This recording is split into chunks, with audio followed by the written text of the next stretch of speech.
வாருங்கள் கதைக்குள் செல்வோம்.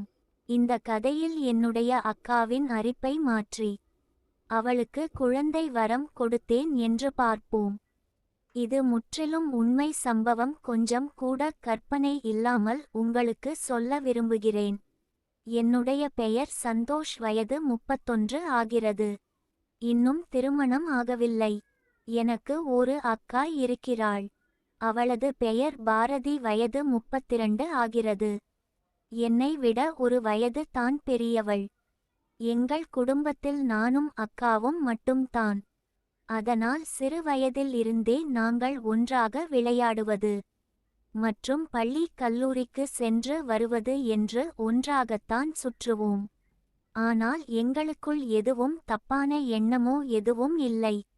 சாதாரண அக்கா தம்பி போல் தான் இருந்து வந்தோம்.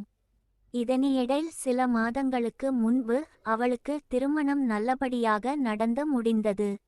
எனது மாமா நல்ல வேலையில் இருப்பதால் அவளை அழைத்து கொண்டு சென்னை சென்று விட்டார்.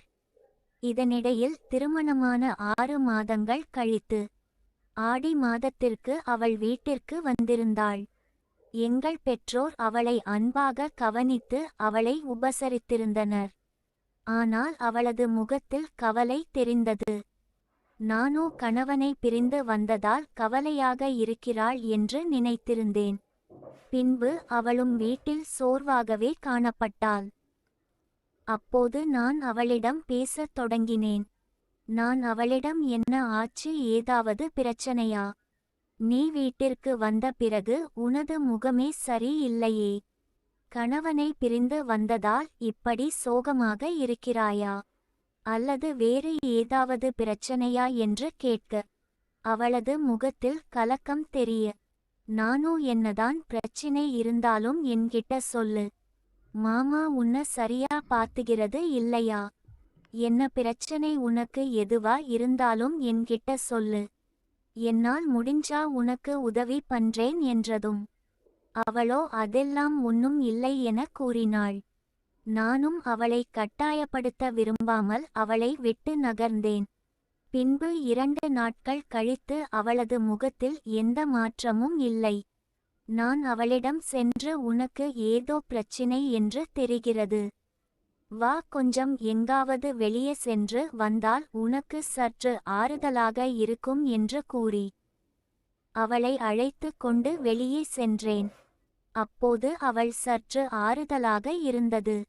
அப்போது நான் அவளிடம், நீ இப்படி இருப்பது எனக்கு பிடிக்கவில்லை, என்னதான் ஆச்சு உனக்கு என்று கேட்க அவளோ, இங்கே வேண்டாம், நாம் வேறு எங்காவது செல்வோம் என கூற நான் அவளை பீச்சுக்கு அழைத்து சென்றேன். அங்கே கடற்கரை மணலின் மேல் அமர்ந்து அவள் என் தோள் மீது சாய்ந்து கொண்டு அழத் தொடங்கினாள். அப்போது நான் அவளிடம், எதுவா இருந்தாலும் என்கிட்ட சொல்லு. என்னால் முடிஞ்சா நான் உனக்கு தீர்த்து வைக்கிறேன் என்றதும் அவளோ, எனக்கு கல்யாணம் ஆகி 8 மாதங்கள் ஆகிறது.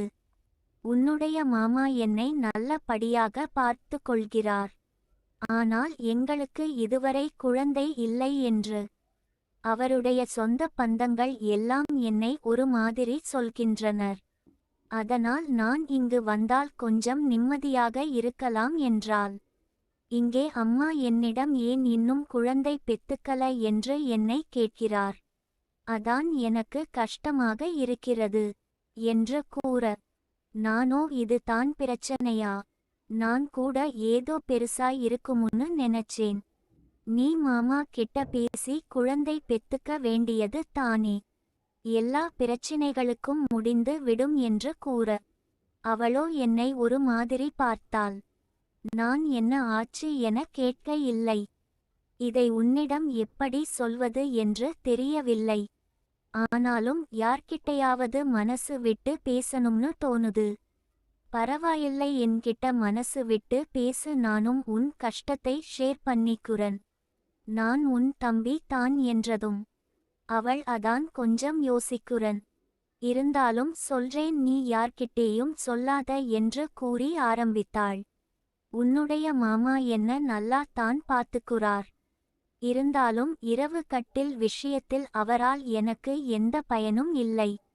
அவர் என்னிடம் உடலுறவு கொண்டு 3 மாதங்கள் ஆகிறது.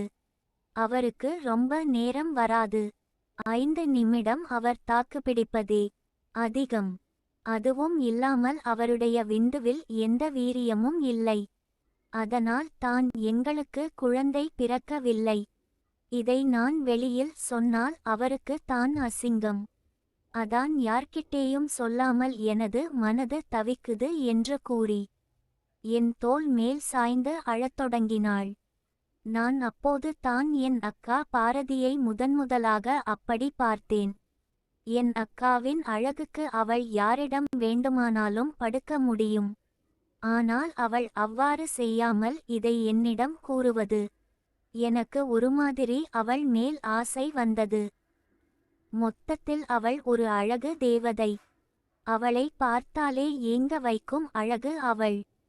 நான் அவளது தோள்களை தட்டி கொடுத்து கவலைப்படாதே தம்பி, நான் இருக்கிறேன் உனக்கு, உன்னை யார் என்ன சொன்னாலும் நீ கவலை படாத என்று ஆறுதல் கூற அவள் என் தொடை மேல் படுத்து அழத் தொடங்கினாள். அப்போது எனது உணர்வை அவள் அதை உணர்ந்திருப்பாள் என்று நினைக்கிறேன். பின்பு அவள் என் தோள் மேல் சாய்ந்து கொள்ள அங்கிருந்தவர்கள் எங்களை காதலர்கள் என்று நினைத்து கொண்டனர். நான் அவளிடம் நாம் இங்கிருந்து செல்லலாம், எல்லாம் நம்மை காதலர்கள் போல் பார்க்கின்றனர் என்றதும், பார்த்தால் பார்க்கட்டும், எனக்கு இங்கு கொஞ்ச நேரம் இருக்கணும் போல் இருக்கு, நாம் இங்க இன்னும் கொஞ்ச நேரம் இருக்கலாம் என்று மீண்டும் எனது தோள் மேல் சாய்ந்து கொண்டாள். அவள் கவனித்தபடியே என் தோள் மேல் சாய்ந்து கொண்டாள். இப்படியே 1 மணி நேரம் கழித்து நாங்கள் அங்கிருந்து புறப்பட்டு வீட்டிற்கு கிளம்பினோம். அப்போது நான் பைக்கை ஸ்டார்ட் செய்ய அவள் 2 பக்கமும் கால் போட்டு உட்கார்ந்தாள். நானும் சந்தோஷமாக அப்படியே வீடு வந்து சேர்ந்தோம். வீட்டில் அம்மா என்னிடம் எங்கடா போனீங்க என்று கேட்க, அக்கா கோயிலுக்கு போகணும்னு சொன்னா அதான் கூட்டிட்டு போய் வந்தேன் என்று கூறிவிட்டு இருவரும் சாப்பிட அம்மா எங்களுக்கு பரிமாறினாள். பின்பு அக்கா அவளது ரூமுக்கு சென்று படுத்து விட்டாள். நானும் என் நண்பர்களுடன் வெளியே சென்று விட்டேன். மீண்டும் இரவு வீட்டுக்கு வந்து சாப்பிட்டு விட்டு மொட்டை மாடிக்கு செல்ல அங்கே எனது அக்கா மாமாவிடம் போன் பேசிக்கொண்டு இருந்தாள். நானும் சிறிது நேரம் அங்கேயே நிற்க அவள் பேசி முடித்து விட நான் அவளிடம் மாமா என்ன சொன்னார் என கேட்க, எங்களுக்கு குழந்தை இல்லாததை பற்றி மிகவும் வருத்தப்படுகிறார், அதான் அவரை சமாதானப்படுத்தி போன் வைத்தேன் என்றதும், உனக்கு கவலையா இல்லையா என நான் கேட்க, அவள் என்னை பார்த்து கவலையாகத்தான் இருக்கிறது, இருந்தாலும் என்ன செய்ய என கேட்க, ஏதாவது செய் என நான் கூறினேன். அப்போது நான் அவளை முறைத்து பார்க்க அவள் அதை கவனித்து விட்டாள். என்னடா அப்படி பாக்குற, நான் உன் அக்காட்டா என்றதும், ஐயோ நான் போய் உன்ன தப்பா பாப்பனா, நீதான் என்ன மதியம் அப்படி பார்த்த என்றதும் அவள் முகம் மாறியது. அப்போது அவள் என்னை பார்த்து நீ எப்படா என்ன பார்த்த என கேட்க, அதெல்லாம் அப்பவே பார்த்துட்டேன், உனக்கு ஏதாவது உதவி வேணும்னா கேளு என்று கேட்க, அவள் சிறிது நேரம் யோசித்து விட்டு, எனக்கு என் கணவர் பேர் கெட்டு போகாம இருக்க நான் என்ன வேணும்னாலும் பண்ண தயா அதனால எனக்கு நீ தாண்டா உதவி பண்ணணும் என்று கேட்டதும் எனக்கு உள்ளுக்குள் மகிழ்ச்சி. இருந்தாலும் அதை வெளியில் காட்டிக்கொள்ளாமல் நான் என்ன பண்ணணும் என கேட்க, அட லூசு, இன்னுமா உனக்கு புரியல, நீ தாண்டா என் ஆசையை தீர்த்து வைத்து எனக்கு குழந்தை கொடுக்கணும் என்றதும், நான் எப்படி இதை செய்றது, வெளியில தெரிஞ்சா அசிங்கமா போயாடும் என கேட்டதும் அவள் என்னிடம், நான் நல்லா யோசிச்சு பார்த்தேன்டா, எனக்கு குழந்தை வெளியில் யார் மூலமாகவும் பெத்துக்க விருப்பம் இல்லை, அதுவும் இல்லாமல் இந்த விஷயம் வெளியில் யாருக்காவது தெரிந்தால் என்னை பற்றியும் என் கணவரை பற்றியும் தவறாக பேசுவார்கள், இது நம்ம வீடு, நம்மை விட்டால் யாருக்கும் தெரியாது என கேட்கவும் நானும் சரி என்று ஒத்துக்கொண்டேன். ரொம்ப நன்றி டா, நான் இப்போது ரூமுக்கு போகிறேன், நீ அம்மா அப்பா தூங்குனது அப்புறம் என் ரூமுக்கு வா என்று கூறி அவள் அறைக்கு சென்றாள். நான் அனைவரும் தூங்குனதுக்கப்புறம் சரியாக 11 மணிக்கு அவளுக்கு போன் செய்ய அவள் தயாராக இருந்தாள்.